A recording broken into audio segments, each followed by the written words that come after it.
कहानी की शुरुआत 14 जून 2015 से होती है, जब करीब शाम को 5:06 पर लेजी नाम की एक पड़ोसी ने पुलिस को कॉल करके बताया कि काफी देर होने के बाद भी उसकी पड़ोसन डीडी के घर से कोई आवाज नहीं आ रही। आगे पुलिस के वहां पहुंचने पर लेजी ने बताया कि डीडी ने अपने फेसबुक अकाउंट से काफी ज्यादा खतरनाक पोस्ट डाली थी। तब लेजी की मां मेल घबरा गई, इसीलिए वो डीडी के घर की विंडो से अंदर जाने की कोशिश करने लगी। तभी पुलिस भी वहां पहुंच गई। आगे एक लेडी ऑफिसर डीडी के घर के अंदर जाती है और कुछ देर चेक करने के बाद उन्हें डीडी के बेडरूम में एक लाश मिली, जिसे बुरी तरह चाकू से मारा गया था। तब बाहर आकर पुलिस वाले ये बात लेजी और उसकी मां मेल को बताते हैं। ये सुनकर दोनों परेशान हो गए और डीडी की बेटी जिप्सी के बारे में पूछने लगे। तभी कहानी 7 साल पीछे जाती है और हम देखते हैं डीडी अपनी बेटी जिप्सी रोज के साथ एक घर में रह रही थी। उसकी बेटी जिप्सी काफी बीमार थी और हमेशा व्हील चेयर पर रहती थी। अब डीडी एक सिंगल मदर थी और उसकी बेटी जिप्सी भी बीमार थी, इसीलिए एक एनजीओ ने उनके रहने के लिए वो घर दिया था। दरअसल पहले दोनों माँ बेटी कहीं और रहती थी, लेकिन 2005 में कैटरीना नाम का एक हैरिकेन आया था, जिसके बाद उनका घर और सब कुछ बर्बाद हो गया। इसीलिए वो दोनों 2008 में मिजूरी शहर में शिफ्ट हो गए, जहाँ मेल और उसकी बेटी लेजी उन्हें पड़ोसी के रूप में मिले। एक दिन डीडी और जिप्सी एक टेलीविजन इंटरव्यू देते हैं और बताते हैं कि मिजूरी में घर मिलना उनके लिए किसी सपने से कम नहीं है।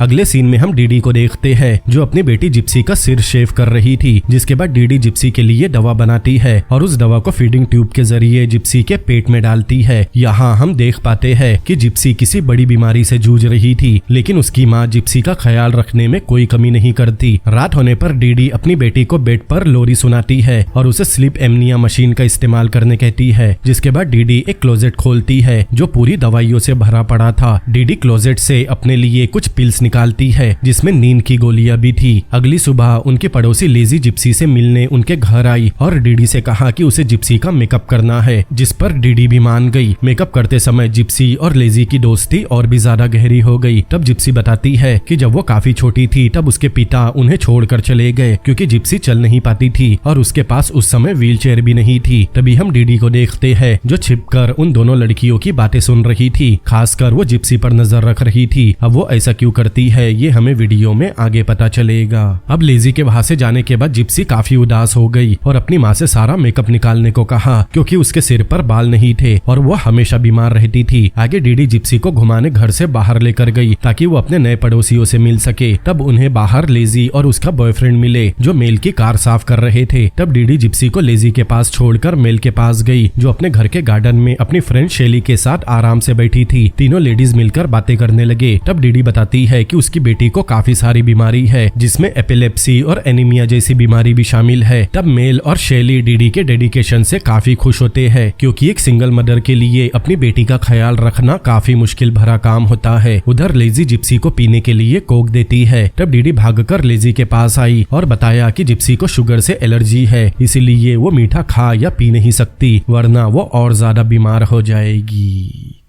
अगले दिन डीडी जिप्सी को लेकर मॉल गई। तब जिप्सी अपनी माँ से नेकलेस लेने की जिद करने लगी, लेकिन डीडी ने वो नेकलेस खरीदने की बजाय मौका देखकर उसे चुरा लिया। लेकिन बाद में डीडी को वो नेकलेस वापस रखना पड़ा, क्योंकि उस मॉल में उसकी पड़ोसन मेल भी आई थी और उसने डीडी को ऐसा करते हुए देख लिया था। अब शाम होने पर डीडी मेल से बात करने की कोशिश करती है, लेकिन मेल उसे इग्नोर करने लगी, क्योंकि चोरी वाले इंसिडेंट के बाद से मेल के दिमाग में डीडी की एक अलग इमेज बन चुकी थी। इसीलिए डीडी अपने घर पर एक पार्टी रखती है और सभी आस पड़ोस के लोगों को इनवाइट करती है, ताकि उस पार्टी में मेल भी आए और वो लोग एक बार फिर अच्छे दोस्त बन जाए। वही जिप्सी अपनी मॉम के लैपटॉप पर लेजी और उसके बॉयफ्रेंड को इंटरनेट पर सर्च करती है, क्योंकि वो उन दोनों की किस करते हुए फोटो देखना चाहती थी। लेकिन जैसे ही उसकी मॉम घर में आई, तब जिप्सी ने तुरंत ब्राउजर हिस्ट्री डिलीट कर दी और चुपके से लैपटॉप को अपनी जगह पर रख दिया। आगे हम पार्टी का सीन देखते हैं। उस पार्टी में काफी सारे लोग आए थे और वहाँ सभी लोग पार्टी इंजॉय भी कर रहे थे। तब जिप्सी ने चुपके से एक कपकेक खा लिया, जो उसके लिए खतरनाक हो सकता था, लेकिन डीडी ने जिप्सी को ऐसा करते हुए देख लिया, इसीलिए वो जल्दी से जिप्सी के पास आई और तुरंत उसे इंसुलिन का इंजेक्शन लगाती है। अब ये सीन पार्टी में आए सभी ने देखा कि डीडी कितनी मुश्किलों से अपनी बीमार बेटी का ध्यान रखती है और लोगों के मन में डीडी के लिए हमदर्दी बढ़ने लगी। आगे डीडी जिप्सी को हॉस्पिटल लेकर गई कि कहीं शुगर से उसकी तबीयत खराब ना हो जाए। तब जिप्सी ने डॉक्टर और डीडी को बात करते हुए सुन लिया और उसे पता चल गया कि जिप्सी को शुगर से कोई एलर्जी नहीं नहीं है। वही डीडी ये बात जिप्सी को नहीं बताती और दोनों घर जाने के लिए हॉस्पिटल से बाहर आते हैं। तब उसने हॉस्पिटल के बाहर मेल को देखा जो डीडी का वेट कर रही थी। दरअसल डीडी अपना वॉलेट पार्टी में भूल गई थी, इसीलिए मेल वो वॉलेट डीडी को लौटाने हॉस्पिटल आई। तब डीडी मेल का शुक्रिया अदा करती है और बताती है कि वो पहले बहुत गरीब थी और जिप्सी के पिता भी उन्हें छोड़कर चले गए थे, इसीलिए उसे चोरी करने की बुरी आदत लग गई। लेकिन अब डीडी नहीं चाहती कि उसके पास की वजह से लोग उसे एक बुरी औरत समझे। ये सारी बातें सुनने के बाद मेल उसे माफ कर देती है, क्योंकि मेल के पास में भी ऐसी काफी चीजें घटी थी, इसीलिए मेल डीडी की सिचुएशन समझ गई। अब रात होने पर डीडी हमेशा की तरह जिप्सी को सुलाती है, जिसके बाद वो एनवलप से एक चेक निकालती है जो क्लाउडीन ब्लैंचेट नाम से था। और यहाँ हमें पता चला कि डीडी का असली नाम क्लाउडीन है। आगे डीडी भी अपनी बेटी के बाजू सो गई, लेकिन जैसे ही डीडी की नींद लगी तब जिप्सी चुपके से उठकर बेडरूम से बाहर चली गई। और यहाँ हम देख पाते हैं कि जिप्सी व्हील चेयर की बजाय अपने पैरों पर चल रही थी। जिप्सी चलते हुए किचन में गई और फ्रिज खोलकर व्हिप क्रीम निकाली जो काफी मीठी थी, इसीलिए व्हिप क्रीम खाने से पहले जिप्सी ने अपने एक हाथ में इंसुलिन का इंजेक्शन रखा था ताकि गड़बड़ होने पर वो खुद को तुरंत इंसुलिन लगाकर बचा लेगी। फिर जिप्सी ने वो क्रीम खा ली, लेकिन क्रीम खाने के बाद भी जिप्सी पूरी तरह नॉर्मल थी। तब जिप्सी को कंफर्म हो गया कि उसकी माँ ने उससे झूठ कहा था कि उसे शुगर से एलर्जी है। क्रीम खाने के बाद जिप्सी वापस अपने बेडरूम में जाती है, लेकिन तब तक उसकी माँ जाग चुकी थी। जिप्सी को पैरों पर चलता देख डीडी उस पर चिल्लाने लगी और उसे अपने बेड पर जाने को कहा।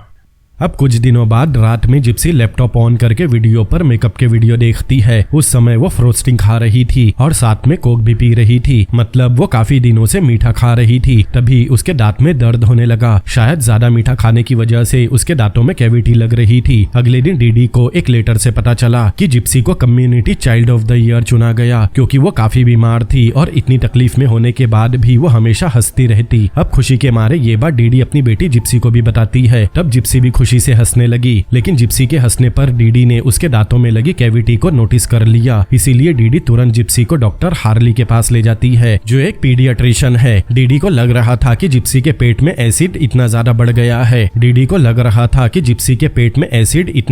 गया है कि अब वो मुंह तका रहा है, जिस वजह से उसके दांतों में प्रॉब्लम हो रही है। इसीलिए जिप्सी को गैस्ट्रो स्पेशलिस्ट डॉक्टर चंद्रा के पास ले जाया जाता है। तब चेक करते समय डीडी ने डॉक्टर चंद्रा का प्रिस्क्रिप्शन पैड चुरा लिया। आगे डॉक्टर चंद्रा जिप्सी को तुरंत डेंटिस्ट के पास ले जाने कहती है और साथ ही डीडी से जिप्सी की पुरानी रिपोर्ट मांगती है। तब डीडी बताती है कि कैटरीना नाम का तूफान आने की वजह से उनका घर पूरी तरह बर्बाद हो गया था और तभी से जिप्सी की सारी मेडिकल रिपोर्ट भी गायब हो गई। आगे डीडी को डर था कि कहीं डॉक्टर चंद्रा जिप्सी के बारे में ज्यादा पूछताछ न कर ले, इसीलिए वो तुरंत जिप्सी को लेकर हॉस्पिटल से निकल गई। अगले सीन में हम फार्मेसी के बाहर डीडी की कार देखते हैं जिसमें दोनों माँ बेटी बैठे थे। तब डीडी डॉक्टर चंद्रा के नाम का चुराया हुआ प्रिस्क्रिप्शन पैड निकालती है और उसमें अपने हाथ से कुछ मेडिसिन के नाम लिखती है। और यहाँ हम देख पाते हैं कि जिप्सी बीमार नहीं है, बल्कि उसे फालतू की मेडिसिन देकर बीमार बनाया जा रहा है। अब कहानी प्रेजेंट मतलब स्टार्टिंग में पहुँचती है जब पुलिस को डीडी की लाश मिली थी। आगे एक लेडी ऑफिसर डीडी की लाश पर लगे घाव को चेक करती है। तब हम लेजी को देखते हैं, उसे लग रहा था कि जिसने भी ये सब किया है वो वहाँ डीडी के लिए नहीं बल्कि जिप्सी के लिए आया था, क्योंकि जिप्सी का अब तक कोई पता नहीं चल पाया। अब कहानी वापस 2009 के फ्लैशबैक में गई और हम देखते हैं जिप्सी एक दिन ब्रश कर रही थी, तभी उसका एक दांत टूट गया क्योंकि उसके दांतों में काफी हद तक कैविटी बढ़ चुकी थी। दांत टूटने पर जिप्सी को काफी तकलीफ होती है, इसीलिए उसकी माँ जिप्सी को कुछ मेडिसिन देती है जो पूरी तरह फालतू थी और उन मेडिसिन का दांतों से कोई लेना देना नहीं था। इसके बाद डीडी जिप्सी को लेजी के घर लेकर गई, जहाँ जिप्सी ने लेजी और उसकी फ्रेंड के साथ अच्छा समय बिताया। वही दूसरी तरफ हम डॉक्टर चंद्रा को देखते हैं जो अब भी इधर उधर फोन करके जिप्सी की मेडिकल हिस्ट्री निकालने की कोशिश कर रही थी, क्योंकि अब उसे जिप्सी की माँ डीडी पर शक होने लगा। इसीलिए वो काफी सारे हॉस्पिटल में कॉल करके जिप्सी के बारे में पूछने लगी।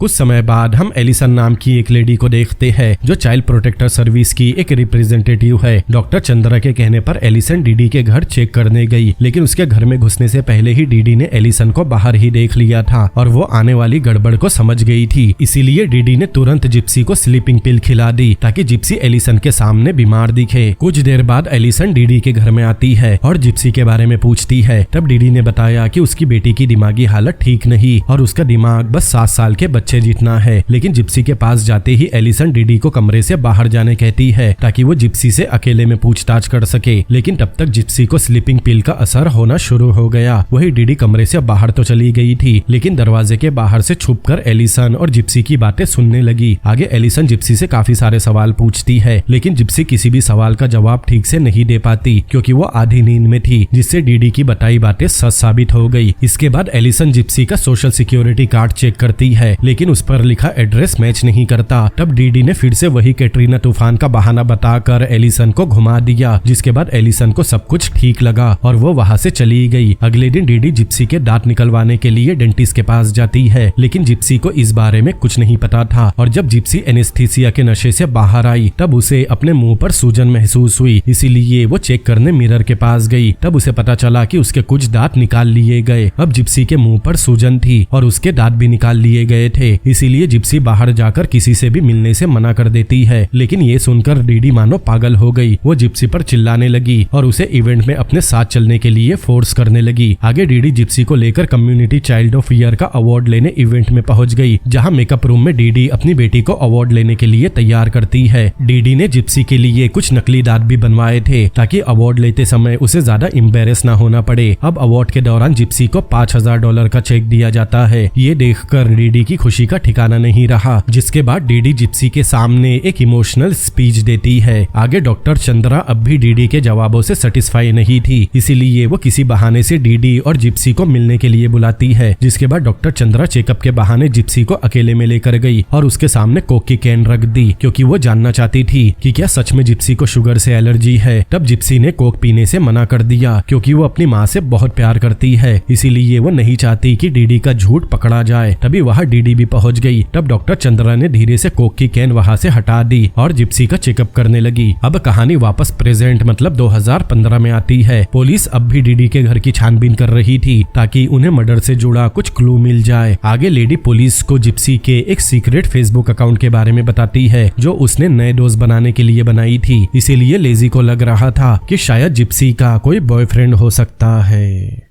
अब कहानी वापस फ्लैशबैक में जाती है और हम 2011 का समय देखते हैं। डीडी अपनी बेटी के नाम पर आए सारे फंड जमा करती है। वही अपनी मॉम के सोने के बाद जिप्सी अपनी हर रात यूट्यूब देखकर बिताती थी। आगे जिप्सी एक इवेंट में जाने के लिए तैयार होती है, लेकिन इवेंट में एंट्री करने के लिए डीडी से जिप्सी की डेट ऑफ बर्थ पूछी गई। तब डीडी ने 1995 की डेट ऑफ बर्थ बताई। ये सुनकर जिप्सी को थोड़ा अजीब लगा, क्योंकि अब तक उसे लग रहा था कि वो 1993 में पैदा हुई। अब इवेंट में जाने के बाद जिप्सी की मुलाकात स्कॉट नाम के लड़के से हुई, जो मार्वल कैरेक्टर वुल्वरीन के गेटअप में आया था। दोनों काफी देर बातें करते हैं और एक अच्छा समय बिताते हैं। लेकिन तभी डीडी की नजर जिप्सी पर पड़ी, जो अब भी स्कॉट से बातें कर रही थी। इसीलिए वो जिप्सी को तुरंत घर लेकर चली गई, क्योंकि वो नहीं चाहती कि जिप्सी का कोई भी बॉयफ्रेंड बने या फिर उसकी शादी हो जाए, क्योंकि जिप्सी उसके लिए अब पैसा छापने की मशीन बन चुकी थी। अब जिप्सी घर आई और तुरंत अपने बेड पर चली गई, क्योंकि उसे फेसबुक पर अकाउंट ओपन करना था ताकि वो स्कॉट को फेसबुक पर ढूंढ सके। लेकिन अकाउंट ओपन करते समय जिप्सी अपनी डेट ऑफ बर्थ को लेकर कंफ्यूज थी, इसीलिए वो अपनी मॉम का पर्स चेक करती है। तब जिप्सी को एक डॉक्यूमेंट पर उसके रियल डेट ऑफ बर्थ पता चली कि वो 1991 में पैदा हुई थी। इसका मतलब जिप्सी 19 साल की हो चुकी थी। ये देखकर जिप्सी को गुस्सा आता है, इसीलिए वो अपनी माँ के सारे पैसे चुरा लेती है, जो उसी की बीमारी के नाम पर डीडी ने कमाए थे। अगले दिन जिप्सी ने गैस स्टेशन से एक मोबाइल फोन भी चुरा लिया और रात होने तक किसी तरह स्कॉट से कांटेक्ट कर लिया। दोनों काफी देर बातें करते हैं। तब जिप्सी स्कॉट को अपने हॉस्पिटल स्टाफ के बारे में बताती है, जो अब उसके काफी अच्छे दोस्त बन गए। वही दूसरी तरफ डीडी को रश नाम के आदमी का बार बार कॉल आता है, जो डीडी को इवेंट में मिला था। रश उसे डेट पर ले जाना चाहता था और डीडी को भी रश में इंटरेस्ट आ रहा था, लेकिन रश कहता है कि वो डीडी और उसकी बेटी जिप्सी का अच्छे से ख्याल रखेगा। ये सुनते ही डीडी सपनों की दुनिया से बाहर आ गई, क्योंकि वो नहीं चाहती कि किसी को भी उसकी बेटी की सच्चाई पता चले कि वो बीमार नहीं है और अपने पैरों पर चल सकती है, वरना उसकी कमाई बंद हो जाएगी। वही दूसरी तरफ जिप्सी भी स्कॉट के काफी करीब आ गई। वो स्कॉट को अपने घर का एड्रेस भी दे देती है, ताकि स्कॉट चाहे तो उसके लिए गिफ्ट भी ला सकता है। अगले दिन स्कॉट जिप्सी के घर के बाहर आता है। तब जिप्सी भी उससे बाहर जाकर मिलती है, जिसके बाद स्कॉट उसे गिफ्ट देता है, जिसमें रेड कलर की विग थी। लेकिन तभी उन्हें लेजी ने देख लिया। हालांकि लेजी जिप्सी के लिए काफी खुश थी, इसीलिए वो जिप्सी से स्कॉट के बारे में पूछती है। तब जिप्सी ने भी लेजी को सब कुछ बता दिया कि स्कॉट उसके लिए किसी प्रिंस चार्मिंग से कम कम नहीं है। और जाने से पहले जिप्सी लेजी को अपने सीक्रेट फेसबुक अकाउंट के बारे में भी बता देती है, जो एमा रोज नाम से है। अब रात होने पर जिप्सी के फोन पर स्कॉट का मैसेज आया, जिसमें वो बताता है कि उसे एक मेडिकल इमरजेंसी आ गई और उसे हॉस्पिटल के इमरजेंसी रूम में रखा गया है, इसीलिए वो रात में बात नहीं कर पाएगा। ये जानने के बाद जिप्सी तुरंत हॉस्पिटल में पहुंच गई। वो सीधा स्कॉट के पास गई। तब जिप्सी को अपने पैरों पर चलता देख स्कॉट चौंक गया, क्योंकि स्कॉट जब इवेंट में पहली बार जिप्सी से मिला था उस समय वो व्हील चेयर पर थी।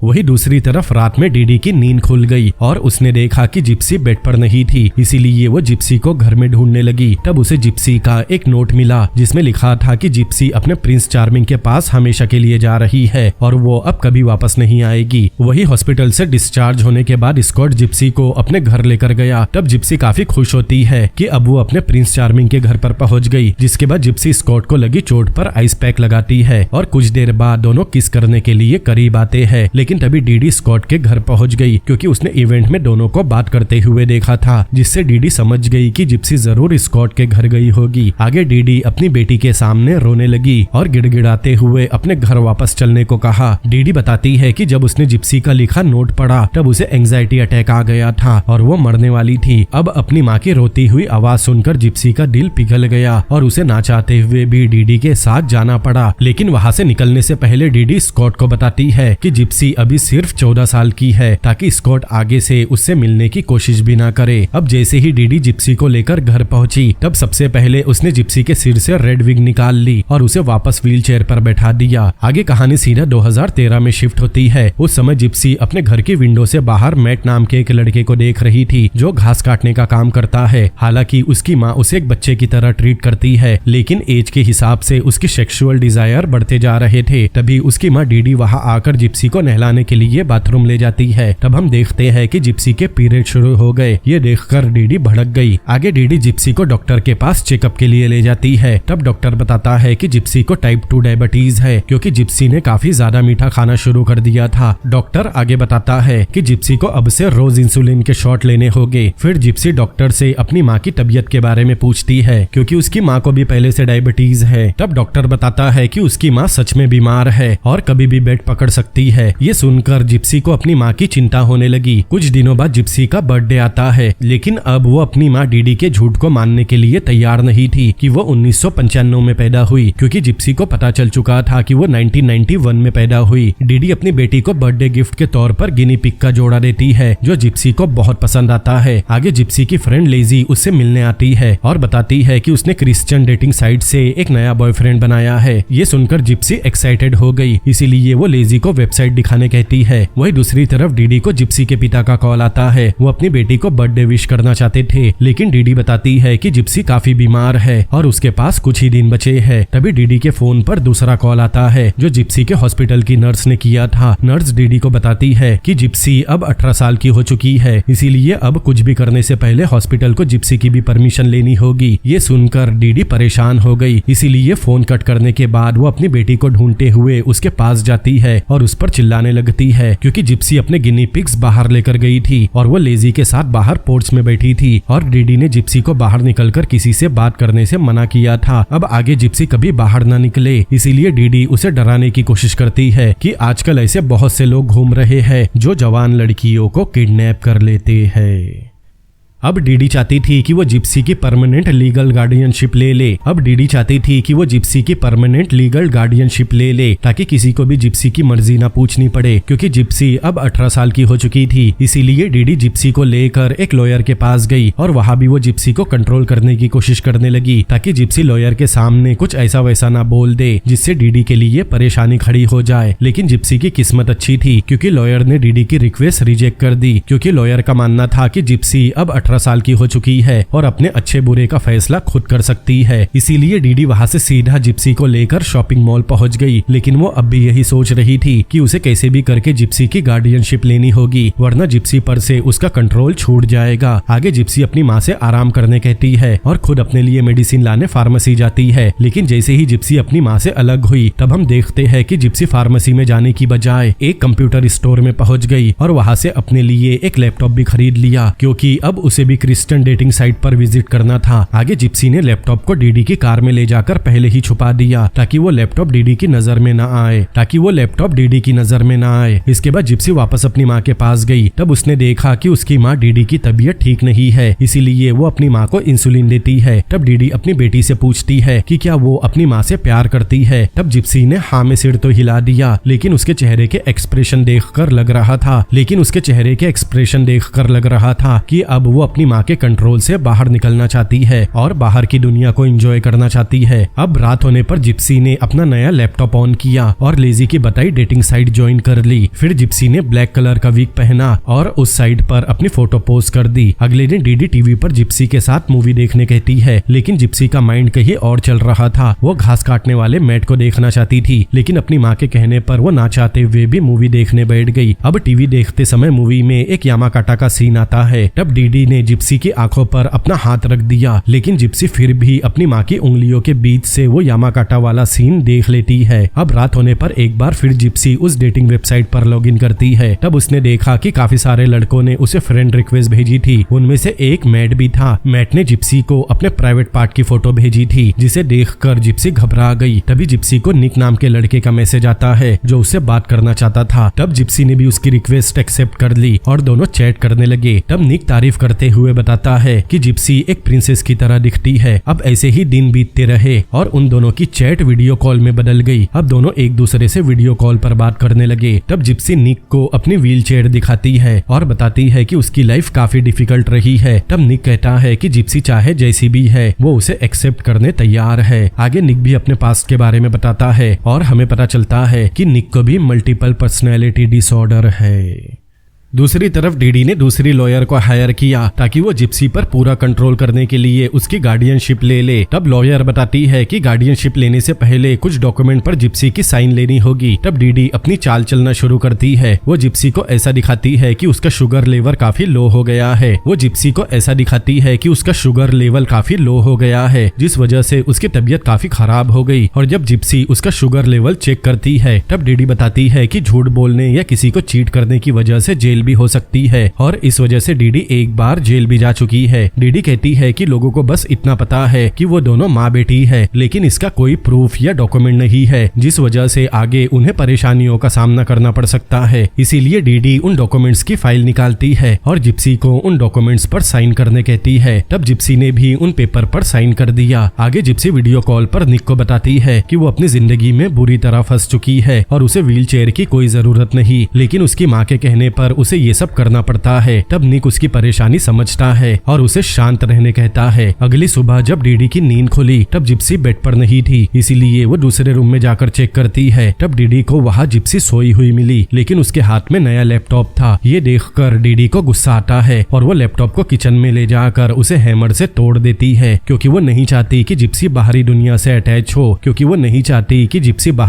से अटैच हो। ऐसा करने पर उसका सच बाहर आ जाएगा। अब तोड़फोड़ की आवाज से जिप्सी की भी नींद खुल गई, इसीलिए वो किचन में जाकर चेक करती है और उसे पता चला कि डीडी ने उसका लैपटॉप तोड़ दिया। जिसके बाद डीडी जिप्सी पर चिल्लाने लगी। वही अपना लैपटॉप टूटता देख जिप्सी भी भड़क गई और कहने लगी कि वो चाहे तो एक और लैपटॉप खरीद सकती है। ये सुनकर डीडी का गुस्सा 7वें आसमान पर पहुंच गया, इसीलिए वो जिप्सी की व्हीलचेयर को खींचकर उसे बेडरूम में लेकर गई और बेड पर पटकने के बाद डीडी उसके हाथ बांधने की कोशिश करने लगी। तब जिप्सी ने खुद को बचाने के लिए डीडी के मुंह पर थूक दिया, जिससे डीडी के दिल को धक्का लगा और उसने जिप्सी को छोड़ दिया। तब जिप्सी पहले तो वहाँ से भागने की कोशिश करती है, लेकिन अपनी माँ को रोता देख वो वापस अपने घर में आ गई। जिप्सी अब पूरी तरह से साइकोलॉजिकल ट्रैप में फंस चुकी थी। यहाँ से कहानी सीधा 2015 में शिफ्ट होती है। जिप्सी अब निक के साथ पूरी तरह रिलेशनशिप में थी, लेकिन दोनों अब तक एक दूसरे से मिले नहीं थे, इसीलिए निक जिप्सी से फिजिकली फेस टू फेस मिलने कहता है। लेकिन जिप्सी को पता था कि निक जो चाह रहा है वो कभी नहीं हो सकता, क्योंकि डीडी उसे कभी भी किसी रिलेशनशिप में रहने नहीं देगी। लेकिन जिप्सी फिर भी कहती है कि निक को ऐसा दिखाना होगा कि वो गलती से जिप्सी से टकरा गया, जिसके बाद निक को उसकी मॉम को पहली मुलाकात में इम्प्रेस करना होगा ताकि डीडी निक को जिप्सी के लिए पसंद कर ले।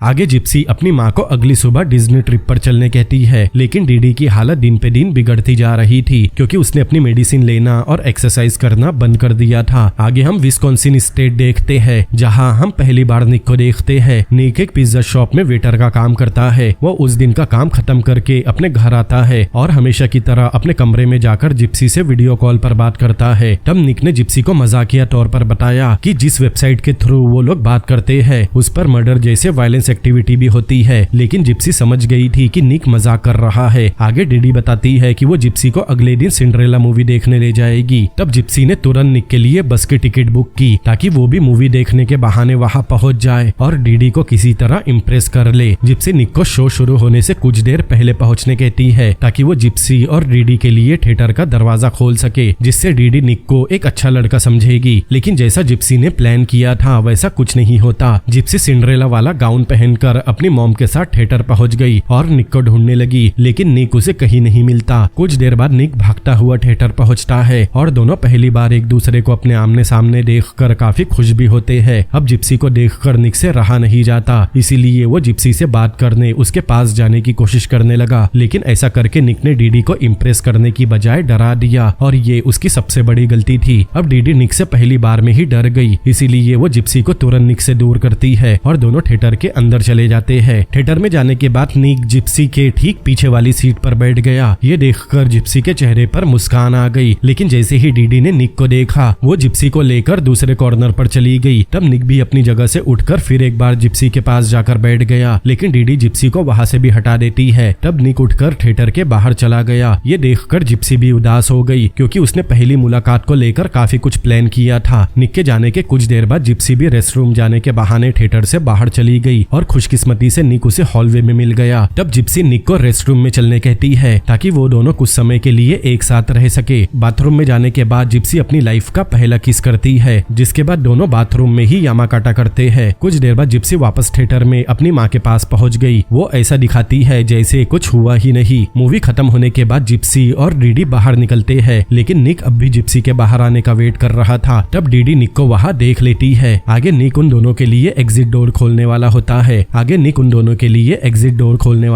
है। तभी डीडी निक पर भड़क गई। वो उसे पीडोफाइल कहती है और जिप्सी से दूर रहने कहती है। हालांकि जिप्सी एक फुल्ली ग्रोन अडल्ट है, लेकिन डीडी दुनिया को यही दिखाती है कि जिप्सी अब भी एक छोटी बच्ची है। घर आने के बाद जिप्सी निक से बात करती है। तब निक माफी मांगता है कि वो जिप्सी की माँ को इम्प्रेस करने में फेल हो गया, लेकिन वो बाद में डीडी को उनके रिलेशनशिप के बारे में बताने कहता है, जिस पर जिप्सी ने डर के मारे मना कर दिया। तब जिप्सी के कई बार मना करने के बाद भी निक डीडी को कॉल करके सब कुछ बता देता है कि वो और जिप्सी कई सालों से रिलेशनशिप में है और जिप्सी के होने वाले बच्चों का बाप वही होगा। अब निक को लग रहा था कि अगर वो डीडी से गुस्से में बात करेगा तब शायद डीडी डर के मारे जिप्सी को कुछ नहीं बोलेगी, इसीलिए निक डीडी से गुस्से में बात करता है और फोन कट कर देता है। लेकिन इससे जिप्सी की सिचुएशन और भी ज्यादा खराब हो गई क्योंकि निक से बात करने के बाद डीडी सीधा जिप्सी के कमरे में गई और पनिशमेंट के तौर पर उसे बेड से बांध दिया। कुछ समय बांधने के बाद जिप्सी आजाद तो हो जाती है, लेकिन अब वो अपनी माँ के साथ और नहीं रहना चाहती क्योंकि अब वो डीडी के फिजिकल और मेंटल टॉर्चर से परेशान हो चुकी थी। इसीलिए वो निक से रिक्वेस्ट करती है कि वो डीडी को जान से मार दे। आगे जिप्सी को मौका मिलते ही वो अकेले मॉल गई और एक बड़ा सा चाकू खरीदा। वही दूसरी तरफ डीडी घर में परेशान हो रही थी क्योंकि जिप्सी उसे कहीं नहीं मिलती, इसीलिए वो जिप्सी को ढूंढने निकल गई। तब जिप्सी उसे एक टॉय स्टोर में मिलती है, लेकिन तब तक जिप्सी ने वो चाकू छुपा दिया और ऐसा दिखाने लगी कि वो अपनी माँ के लिए टॉय स्टोर से गिफ्ट लेने आई थी। अपनी बेटी से मिलने के बाद डीडी चैन की सांस लेती है और दोनों घर में चले जाते हैं। अब रात होने पर एक बार फिर निक और जिप्सी वीडियो कॉल पर बात करते हैं। तब जिप्सी निक को बताती है कि उन्हें अगली रात ही डीडी का काम तमाम करना होगा, जिसके बाद दोनों हमेशा के लिए एक हो जाएंगे। मतलब जिप्सी ने अपनी माँ की सुपारी दे दी थी। अगली सुबह निक विस्कॉन्सिन से जिप्सी के घर जाने के लिए निकल गया। वही जिप्सी आखिरी बार अपनी माँ के नाखूनों पर नेल पॉलिश लगाती है और आखिरी बार अपनी माँ के साथ अच्छा समय बिताती है। अब रात होने पर दोनों माँ बेटी सोने चले गए, लेकिन जैसे ही डीडी की नींद लगी तब जिप्सी तुरंत उठती है और अपना सारा जरूरी सामान पैक कर लेती है। तभी निक का मैसेज आता है कि वो उसके घर के पास पहुँच गया। अब कहानी फ्लैशबैक में जाती है और हम 1991 का समय देखते हैं जब डीडी हॉस्पिटल में अपनी बेटी जिप्सी को जन्म दे रही थी और डिलीवरी होने के बाद डॉक्टर डीडी को बताते हैं कि उसकी बेटी जिंदा है और स्वस्थ है। इसीलिए डीडी की माँ एमा अपनी पोती से मिलने हॉस्पिटल पहुंच गई। तब हम साफ देख पाते हैं कि डीडी और उसकी माँ एमा दोनों में एक चीज कॉमन थी, दोनों को अपना पावर दिखाना और कंट्रोल करना पसंद था। अब कहानी 2015 में आती है और हम सीधा डीडी के मर्डर के बाद का सीन देखते हैं। जिप्सी और निक तुरंत एक कैब में बैठकर क्राइम सीन से भाग रहे थे। तब जिप्सी आखिरी बार अपनी माँ का घर देखती है, जिसके बाद निक और जिप्सी वहाँ से निकल गए। वहाँ से दोनों एक मोटल में जाते हैं जहाँ निक पहले से ठहरा हुआ था। मोटल में जिप्सी निक के साथ अपनी जिंदगी के सबसे हसीन पलों को एंजॉय करती है। दोनों कैमरा में वीडियो बनाते हैं, यामा काटा करते हैं और अच्छा खाना खाते हैं। लेकिन कुछ देर बाद जिप्सी को एहसास होता है कि असल में मिलने से ज्यादा मजा उसे तब आता था जब दोनों वीडियो कॉल पर बात करते थे।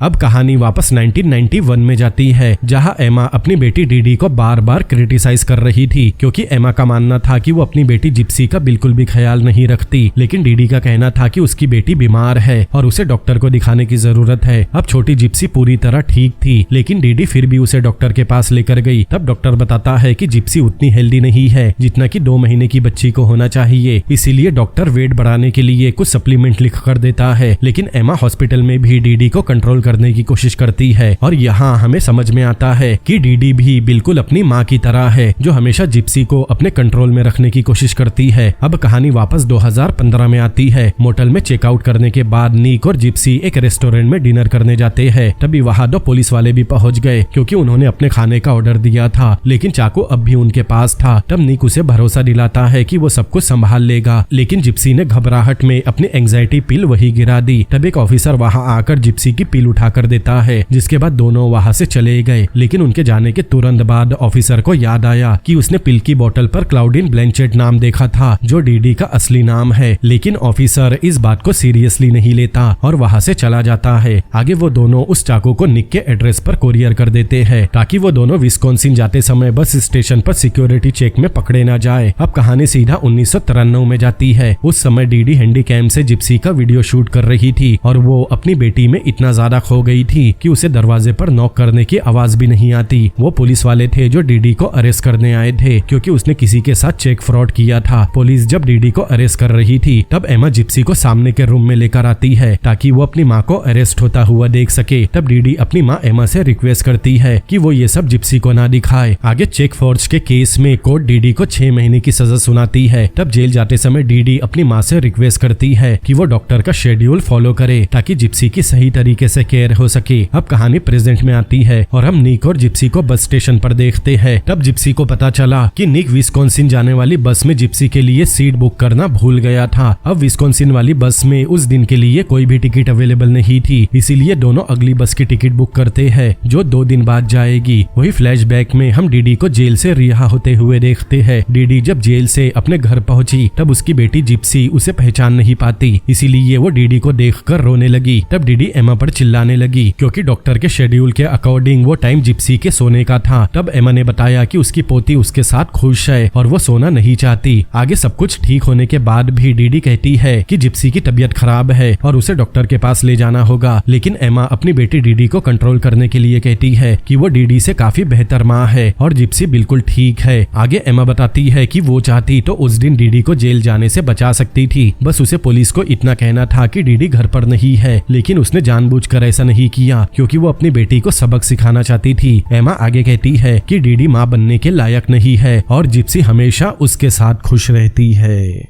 अब कहानी प्रेजेंट में आती है। अगली बस के लिए निक और जिप्सी को 2 दिन वेट करना था, इसीलिए वो दोनों वापस मोटल में चले गए, जहां निक एक वायलेंट मूवी देखकर टाइम पास करता है, जो जिप्सी को बिल्कुल भी पसंद नहीं आता। यहाँ तक कि जिप्सी निक से इतना ज्यादा बोर हो चुकी थी कि अब उसे निक के साथ यामाकाटा करने में भी मजा नहीं आ रहा था। अब जिप्सी को एहसास हुआ कि उसने अपनी माँ से दूर जाने के लिए बहुत गलत कदम उठाया और एक ऐसे इंसान के साथ भागी जो काफी बोरिंग टाइप का है। तभी कहानी 1997 के फ्लैशबैक में जाती है और और हम देखते हैं कि एमा की हेल्थ दिन पे दिन खराब होती जा रही थी और अब वो व्हीलचेयर पर आ गई थी। अब डीडी को अपनी माँ एमा की चिंता होने लगी, लेकिन एमा ने अब भी ठान कर रखा था कि वो डीडी को खुद पर हावी नहीं होने देगी, इसीलिए वो हॉस्पिटल जाने से मना कर देती है। लेकिन कुछ दिनों बाद डीडी ने डॉक्टर को घर पर ही बुला लिया था। तब डॉक्टर चेकअप करने के बाद बताता है कि एमा की हालत काफी ज्यादा खराब है और उसके पास अब कुछ ही दिन बचे हैं। कुछ दिनों बाद एमा को सांस लेने में परेशानी होने लगी। तब डीडी समझ गई कि एमा का आखिरी समय आ गया, इसीलिए वो एमा से रोते हुए कहती है कि वो अपनी माँ से बहुत प्यार करती है और एमा ने उसे लाइफ में बहुत कुछ दिया है। लेकिन एमा मरने से कुछ समय पहले कहती है कि उसकी इस हालत की जिम्मेदार सिर्फ डीडी है। मतलब वो मरते हुए भी अपनी बेटी को ब्लेम कर रही थी और उसे गलत साबित करने में लगी थी और यही सारे गुण डीडी में भी आ गए, जो बेचारी जिप्सी को भुगतना पड़ा। अगले दिन हम जिप्सी को देखते हैं जो थोड़ी बड़ी हो गई थी और अपनी कजन के साथ ट्रैम्पोलिन पर जंप कर रही थी। लेकिन तभी जिप्सी का पैर फिसल गया और वो जमीन पर गिर गई, जिस वजह से उसके पैर में थोड़ी चोट आ गई। आगे डीडी जिप्सी को हॉस्पिटल से घर लेकर गई। तब जिप्सी पहली बार व्हीलचेयर का इस्तेमाल करती है, इसीलिए डीडी कहती है कि जिप्सी जब तक ठीक नहीं हो जाती वो व्हीलचेयर का इस्तेमाल कर सकती है। हालांकि जिप्सी के पैरों में कोई गहरी चोट नहीं लगी थी और वो आराम से चल सकती थी। अब कहानी वापस 2015 में आती है। निक और जिप्सी को विस्कॉन्सिन के लिए बस मिल गई थी और वो दोनों निक के घर जाने के लिए निकल गए। कुछ समय बाद दोनों जैसे ही डेस्टिनेशन पर उतरते हैं, तब निक की माँ कैथी उन्हें पिकअप करने आती है। आगे रास्ते में कैथी और जिप्सी बात करते हैं। तब जिप्सी को पता चला कि निक ने अपनी मॉम को बताया था कि जिप्सी और उसकी माँ होमलेस है, इसीलिए कैथी जिप्सी से उसकी माँ के बारे में पूछने लगी। कुछ देर बाद वो लोग निक के घर पहुंच गए। तब कैथी जिप्सी को अपने बॉयफ्रेंड वान से मिलवाती है, जिसके बाद वो जिप्सी को अपना घर दिखाती है। तब जिप्सी को पता चला कि उसके प्रिंस चार्मिंग निक का घर वैसा नहीं है जैसा उसने सोचा था। यहाँ तक कि उनके घर के फ्रिज में खाना भी नहीं था और ना ही उसके घर में कोई मेडिसिन थी। आगे निक ने जब अपना रूम दिखाया तब जिप्सी और भी ज्यादा निराश हो गई, क्योंकि वो लोग काफी ज्यादा गरीब थे। इसके बाद निक और जिप्सी सुपरमार्केट जाते हैं और वहां से खाने का सामान खरीदने की बजाय चुरा कर लाते हैं, क्योंकि उनमें से किसी के पास भी पैसे नहीं थे। अब घर आने पर कैथी फिर एक बार जिप्सी से उसकी माँ के बारे में पूछने लगी। तब जिप्सी को अपनी गलती का एहसास हुआ और उसे अपनी माँ की बहुत याद आने लगी। अब जिप्सी को ढूंढने वाला कोई नहीं था, क्योंकि उसकी जिंदगी में बस उसकी एक माँ ही थी जो उसका ख्याल रखती थी। लेकिन जिप्सी ने निक के हाथों उसे भी मरवा दिया। जिप्सी को निक के घर में काफी अजीब फील होने लगा, इसीलिए वो घर से बाहर चली गई। तब निक उसे शांत करने आता है, लेकिन जिप्सी ने निक का घर छोड़ने का मन बना लिया था, इसीलिए वो निक से कहती है कि वो लोग अपने घर जाकर डीडी की डेड बॉडी को ढूंढेंगे और ऐसा दिखाएंगे कि किसी ने उसकी माँ का मर्डर कर दिया, जिसके बाद वो दोनों डीडी के घर में आराम से रह सकते हैं। तभी निक के दिमाग में एक आइडिया आता है कि वो लोग वहाँ जाने की बजाय डीडी के फेसबुक अकाउंट से एक पोस्ट डालेंगे, जिससे सबको पता चल जाएगा कि डीडी का मर्डर हुआ है और किलर ने उसका अकाउंट भी हैक कर लिया। जिसके बाद निक डीडी के फेसबुक अकाउंट से पोस्ट डालता है कि डीडी कुत्तों की मौत मारी गई और जिप्सी का रेप करके उसे भी मार दिया गया। अगले सीन में हम लेजी को देखते हैं, जो सारा दिन काम करने के बाद अपने घर आती है। तब उसने डीडी के फेसबुक टाइमलाइन पर वो पोस्ट देखा। पोस्ट देखकर लेजी घबरा जाती है और तुरंत उस बारे में अपनी माँ को कॉल करके बताती है। उधर निक और जिप्सी ने पोस्ट तो डाल दिया था, लेकिन निक अपने लैपटॉप की लोकेशन ऑफ करना भूल गया था। वही दूसरी तरफ पोस्ट देखने के बाद मेल और लेजी डीडी के घर जाकर उसे आवाज लगाते हैं, लेकिन उन्हें कोई रिस्पॉन्स नहीं मिलता। इसीलिए मेल पुलिस को कांटेक्ट करती है, जिसके बाद पुलिस वहां पहुंचकर डीडी के घर की तलाशी लेती है। तब उन्हें डीडी की लाश मिल गई और यही से कहानी शुरू हुई थी। आगे निक और जिप्सी घर में डिनर बना रहे थे। तब निक के घर एक कुरियर आता है। उसमें वही चाकू था जिससे निक ने जिप्सी की माँ डीडी का मर्डर किया था। वो चाकू देखकर जिप्सी पैनिक हो जाती है और निक से कहती है कि उन्हें वो चाकू जल्द से जल्द ठिकाने लगाना होगा। उधर पुलिस ने फेसबुक की पोस्ट चेक करके पता लगा लिया कि उस पोस्ट का आईपी एड्रेस क्या है, जिससे उन्हें विस्कॉन्सिन में निक के घर की लोकेशन मिल गई। उसी रात SWAT टीम सीधा निक के घर पहुंच जाती है। अब वांस और कैथी घर से बाहर आकर अपने हाथ ऊपर करके खड़े हो गए, लेकिन जिप्सी और निक अब भी घर के अंदर थे। तब जिप्सी कहती है कि उन्होंने कुछ भी गलत नहीं किया, इसीलिए वो लोग पुलिस को सब कुछ सच बता देंगे कि कैसे डीडी ने उसकी जिंदगी को नरक बना दिया था। इसीलिए उन्होंने डीडी को मार दिया, जिससे उन्हें कुछ ही समय के लिए जेल जाना होगा। होगा और उसके बाद वो दोनों एक नई जिंदगी शुरू करेंगे। कुछ देर बाद पुलिस ने दोनों को गिरफ्तार कर लिया। आगे दोनों को अलग अलग रखकर पूछताछ की जाती है। तब हम सबसे पहले जिप्सी का इंट्रोगेशन देखते हैं। डिटेक्टिव जिप्सी से पूछता है कि क्या वो अपनी माँ के मर्डर में शामिल थी, लेकिन यहाँ जिप्सी तुरंत पलट गई और बताया कि मर्डर में उसका कोई इन्वॉल्वमेंट नहीं है। जिप्सी तो यहाँ तक कह देती है कि उसे तो पता ही नहीं था कि उसकी माँ मर चुकी है। इसके बाद जिप्सी रोते हुए बताती है कि वो अपनी माँ से बहुत प्यार करती थी, लेकिन डिटेक्टिव को पता था कि जिप्सी झूठ बोल रही है। वही दूसरी तरफ निक अपने इंट्रोगेशन में सब कुछ सच बता देता है। निक बताता है कि उसी ने डीडी को चाकू से मारा है क्योंकि वो और जिप्सी एक साथ रहना चाहते थे। निक ने ऑफिसर को ये भी बताया कि उससे जिप्सी ने ही अपनी माँ को मारने की रिक्वेस्ट की थी। निक आगे बताता है कि बहुत जल्द वो और जिप्सी एक नई फैमिली शुरू करेंगे। हालांकि इतना सब बताने के बाद निक सीधा जेल जाने वाला था। आगे निक की माँ केथी से भी पूछताछ की जाती है। तब केथी ने बताया कि निक दिमागी रूप से बीमार है और उसकी मेंटल एज सिर्फ 15 साल के बच्चे की है। केथी ये भी बताती है कि जिप्सी के अंदर जरा भी इमोशंस नहीं है क्योंकि उसके माँ के मरने के बाद भी उसे जरा भी फर्क नहीं पड़ा।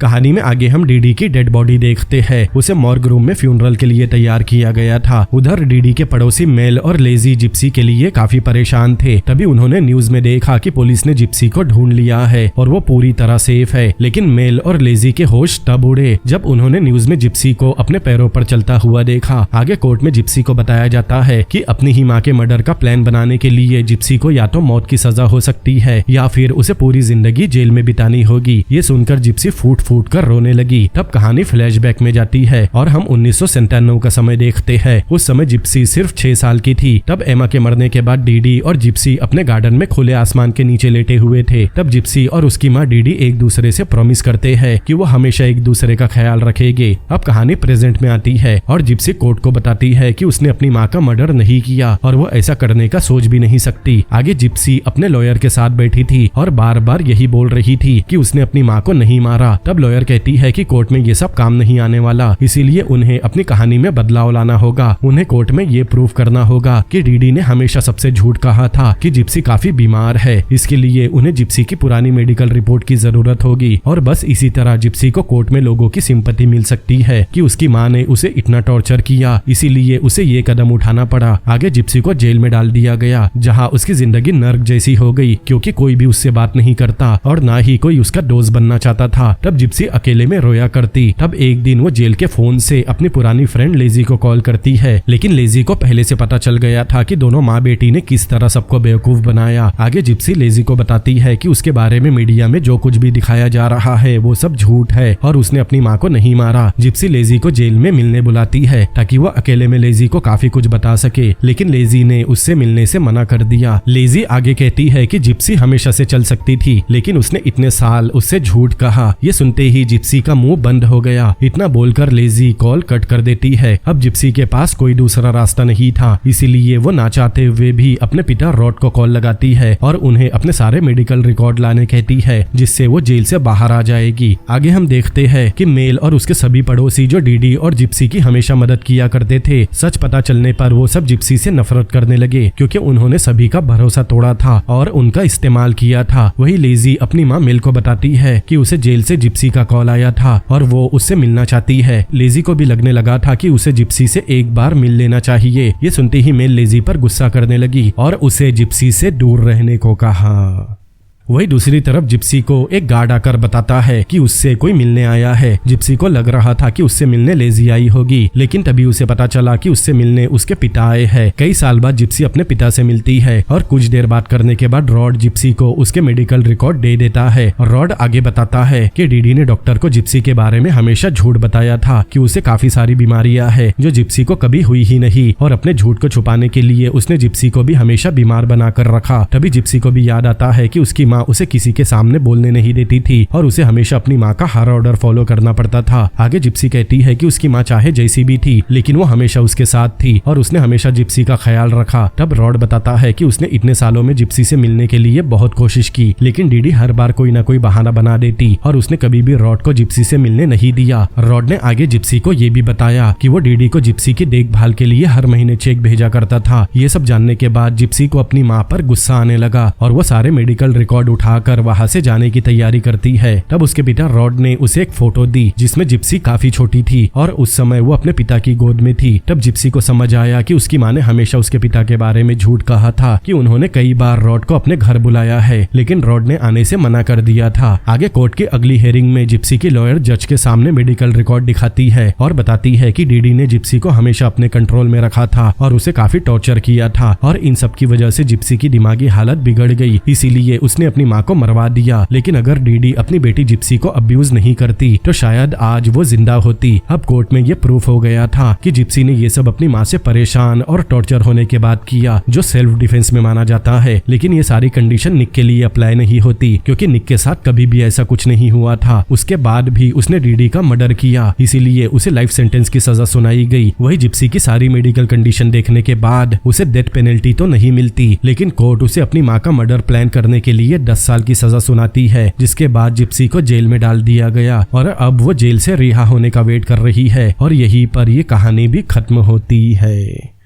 वैसे आपको बता दूं कि जिप्सी जेल से रिहा हो चुकी है और अब वो एक इन्फ्लुएंसर बन चुकी है। तो दोस्तों कैसी लगी आपको ये कहानी मुझे कमेंट करके जरूर बताएं और अगर आपको ये वीडियो पसंद आया हो तो इस वीडियो को लाइक करें, अपने दोस्तों के साथ शेयर करें और ऐसी और भी अमेजिंग स्टोरीज देखने के लिए मेरे चैनल को सब्सक्राइब करें। तो मिलते हैं अगली बार किसी और अमेजिंग मूवी के एक्सप्लेनेशन के साथ। Peace out.